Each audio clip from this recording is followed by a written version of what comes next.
Bien, il s'agit d'Amazon et plus particulièrement d'Amazon Web Services. Et si on va être encore plus précis, Johanna, on parle du service cloud, donc le service qui permet de stocker des données. Alors concrètement, eh bien, qu'est-ce que ça va apporter à Israël?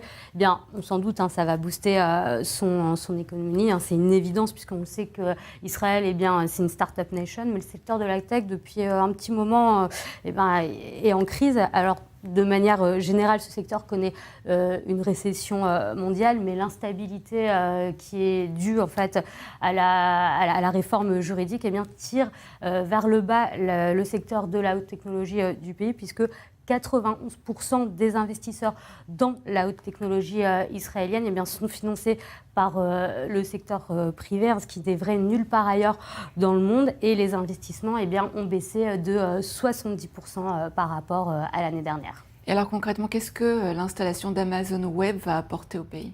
Amazon Web Services a prévu d'investir jusqu'à 7,2 milliards de dollars, soit environ 6,5 milliards d'euros jusqu'à 2037. Ça va permettre aussi de créer en moyenne 7700 emplois, alors que ça fait près de 6 mois qu'il y a énormément de licenciements dans ce secteur. Et au niveau du produit intérieur brut du pays, l'installation d'AWS contribuera à hauteur d'environ 13,9 milliards de dollars, soit environ 12,5 milliards d'euros, et 3 pôles devraient être construits en Israël.